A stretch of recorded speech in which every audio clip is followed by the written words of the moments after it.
SNX Marathi, Siddheshwar news express, सत्यासाठी SNX सोबत। सोलापूर जिल्ह्यातील आणि लोकसभा मतदारसंघातील शेतकऱ्यांच्या विविध प्रलंबित प्रश्नांबाबत खासदार प्रणिती शिंदे यांनी आज जिल्हाधिकारी कार्यालयात जिल्हाधिकारी एस कार्तिकेयन यांची शेतकरी शिष्टमंडळासह भेट घेऊन सविस्तर निवेदन सादर केले।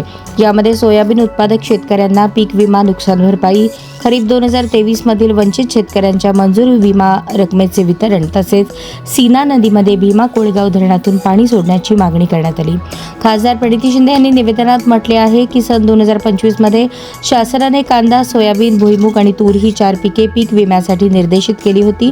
सोलापूर जिल्ह्यातील शेतकऱ्यांनी या पिकांचा मोठ्या प्रमाणावर पीक विमा भरला असतानाही विमा कंपन्यांनी केवळ कांदा पिकासाठीच 25% विमा मंजूर करून शेतकऱ्यांवर अन्याय केला आहे। अतिवृष्टीमुळे शेतकऱ्यांचे मोठे नुकसान झाले असून विमा कंपन्यांनी चुकीचे निकष लावून नुकसान भरपाई टाळण्याचा प्रयत्न केल्याचा आरोपही खासदार शिंदे यांनी केला।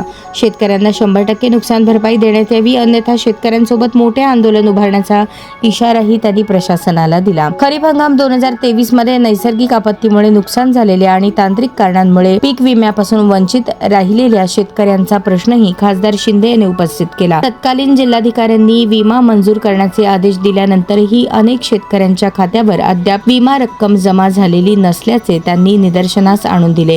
आगामी शेती हंगामाच्या पार्श्वभूमीवर शेतकऱ्यांना बियाणे, खते आणि शेती साहित्य खरेदीसाठी तातडीने आर्थिक मदतीची गरज असल्याचे विमा कंपनीस तात्काळ आदेश देण्याची मागणी करण्यात आली।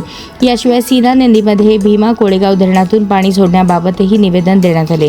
मागील वर्षी अतिवृष्टीमुळे भीमा कोळेगाव धरणातून मोठ्या प्रमाणात विसर्ग करण्यात आल्याने माढा, मोहोळ, उत्तर सोलापूर आणि दक्षिण सोलापूर तालुक्यात महापूर येऊन शेती, जनावरे आणि नागरिकांचे मोठे नुकसान झाले होते। अनेकांचे पुनर्वसन अद्यापही प्रलंबित असल्याचे सांगत आता उन्हाळ्यात सीना नदी कोरडी पडल्यामुळे नदीकाठच्या गावातील शेतकऱ्यांसाठी पाणी सोडणे आवश्यक असल्याचे त्यांनी नमूद केले।